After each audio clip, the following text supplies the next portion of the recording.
اپنے نام کے نیچے منیب صاحب آپ ڈیو پروسیس لکھوا دیں, ٹھیک ہے, جس ڈیو پروسیس کا ذکر میرے بھائی حسن ایوب نے کیا کہ ڈیو پروسیس کے تحت جو ہے علیمہ خان کے خلاف مقدمہ چل رہا ہے, اور آپ کو پتا ہے کہ جب ڈیو پروسیس ہو رہا تھا عدالت میں بتایا گیا تھا کہ علیمہ خان نے بارودی مواد کسی کو دیا جس سے خدا نہ خواستہ پارلیمنٹ کو اڑانا تھا. تو یہ سارا ڈیو پروسیس ہے.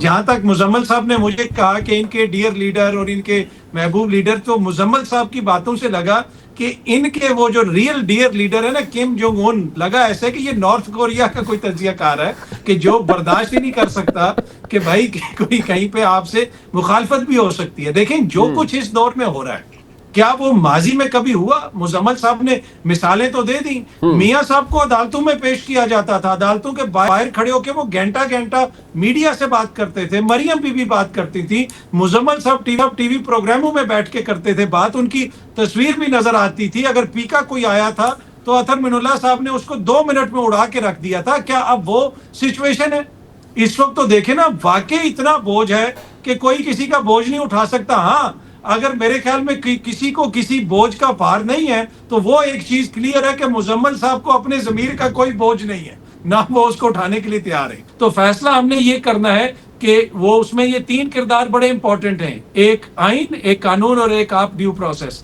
جب تک یہ چیزیں نہیں حل ہوں گی یقین کیجئے معاملہ اسی طرح چلتا ہے. مطلب آپ پروگرام کے اندر تینوں جو چیزیں ہیں نا ان کو ہم سے ایٹریبیوٹ کر دیا, مطلب مجھے تو آپ نے خامخواہ بیچ میں رگڑ دیا ہے اور خود کو آپ نے سائل بنا دیا ہے, یعنی خود کو آپ نے مظلوم بنا دیا. لیکن چلے میں ہمارے آئینی دوست جو ہیں جناب حسن ایوب صاحب, میں ان کے پاس جاتا ہوں. حسن ایوب صاحب, جس آپ خوبی سے مسکرا رہے تھے بلکہ ٹھٹھے لے رہے تھے, جس سے مزمل صاحب کچھ باتیں فرما رہے تھے, وہ اگر اطہر بھائی جب یہ پروگرام دیکھیں گے تو اس سے ان کو بھی دکھ ہوگا کہ یار چلے مزمل بھائی کر رہے ہیں, قانون آن سلاٹ کر رہے ہیں, آئین نے بھی کرنا شروع کر دیا ہے. تو ذرا مجھے صرف یہ بات بتائیں کہ ڈیو پروسیس کی جس میں جو مجھے کہہ دیا جناب اطہر صاحب نے, وہ تو نہیں فالو ہو رہا نا, یا قانون اور آئین کے مطابق تو معاملات نہیں چل رہے. اتنا تو ایکسیپٹ کرنا چاہیے. ماضی میں لوگوں کے ساتھ غلطی ہوئی تو آج بھی میاں صاحب یا اور دیگر لوگ دے ور رانگڈ, آج بھی ہو رہا ہے, ایسا ہی ہو رہا ہے بائی اینڈ لارج.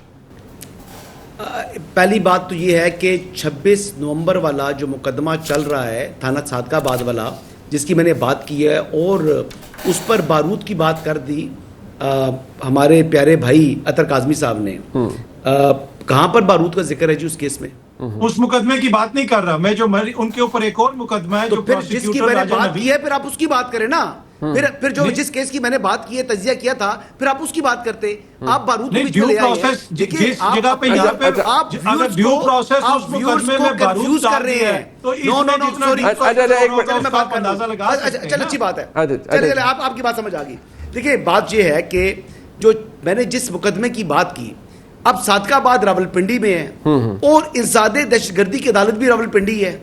اب انسداد دہشت گردی کی عدالت پر علیمہ خانم کہتی ہیں کہ جناب اس عدالت کی جورسڈکشن نہیں بنتی, یہ کوئی اور جو ہے انسداد دہشت گردی کی عدالت بنے گی. بھائی خدا کا خوف کرو, اب راولپنڈی کا مقدمہ پنڈی کی عدالت سنے گی نا, لیکن 13 مرتبہ اس میں بیلیبل اریسٹ وارنٹس جو اریسٹ جاری ہوئے علیمہ خانم کے, وہ اڈیالہ جیل بیٹھی نہیں ہیں, لیکن وہاں سے یعنی 3 کلومیٹر کے فاصلے حسن بھائی آپ سمجھتے ہیں کہ علیمہ خان دہشت گرد ہے؟ یہ جو دہشت گردی کی عدالت میں ان پہ مقدمہ چلنا چاہیے, وہ دہشت گرد ہیں اور یہ قانون اس لیے بنایا گیا تھا میرے حساب سے مقدمہ چلائے جائیں. اگر 26 نومبر میں تھانہ صادق آباد کی ایف آئی آر کے اندر جو کارکنان کو کنفیس کرنے کے اوپر سزا ہو سکتی ہے والنٹیئرلی, اس میں تو پھر علیمہ خانم کی تو 100% سزا بنتی ہے. اچھا, اس کیس میں جو رول ہے علیمہ خانم کا وہ عمران احمد نیازی یا بشرا بیگم سے کم نہیں ہے.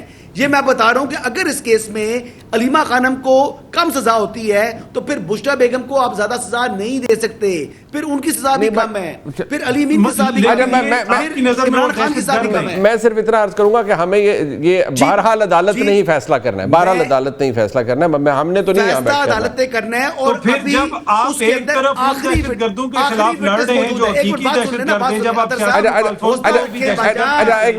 اطہر بھائی ایک سیکنڈ, ہوستا رکھیں. اطہر بھائی ایک سیکنڈ, ہوستا رکھیں. اطہر